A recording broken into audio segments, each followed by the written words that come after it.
Paulo Filo, a close associate with the Bolsonaros, particularly the President Bolsonaro and Eduardo, and a great friend of the show and a personal friend of mine.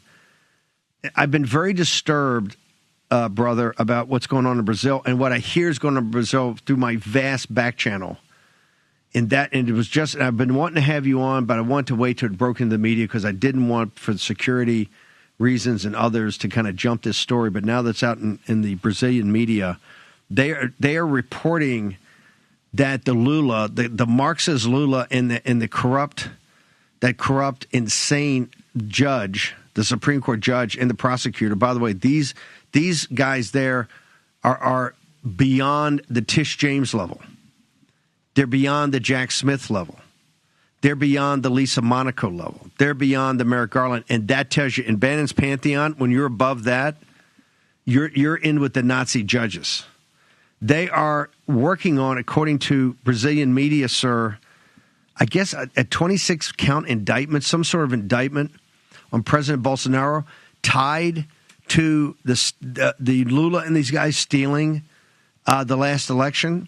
And they're about to indict him for what? Insurrection and treason? Is that what it is, sir? It's for supposed coup d'etat. They say that Bolsonaro, but Brazil had an episode very similar to the United States, January 6th. Brazil had almost the exact same thing on January 8th. 2023, with a few differences. Bolsonaro was not the president anymore on January 8th, 2023, and people stormed the Capitol, the palace where Lula works, but no one was there because it was a Sunday, and Bolsonaro was actually here in the United States, in Orlando, on vacation.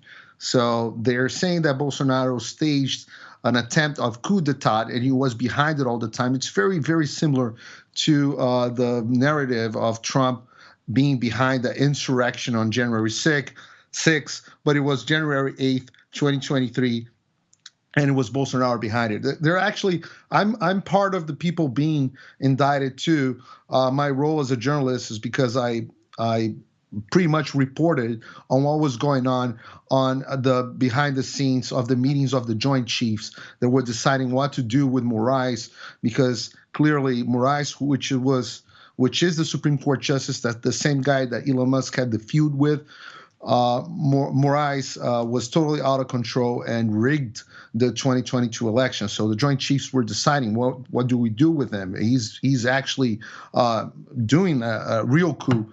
And they decided ultimately not to do anything.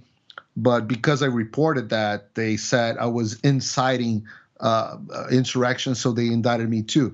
We're part of more than 40 people being indicted on this case.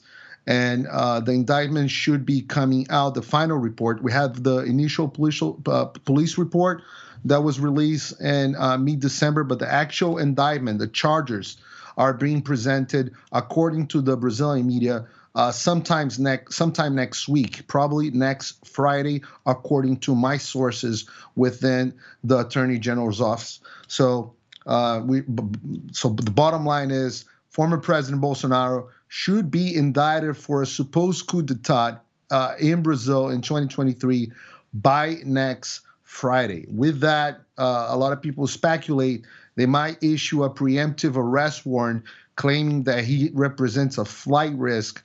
They already used that argument, stopping Bolsonaro to attend Donald Trump's inauguration. Remember, Steve, former President Bolsonaro was among the very few leaders that Donald Trump invited himself personally to attend the inauguration, but he couldn't actually come to the United States because Moraes said he represented a flight risk, so he denied to give his passport so he could travel. So he's stuck in Brazil.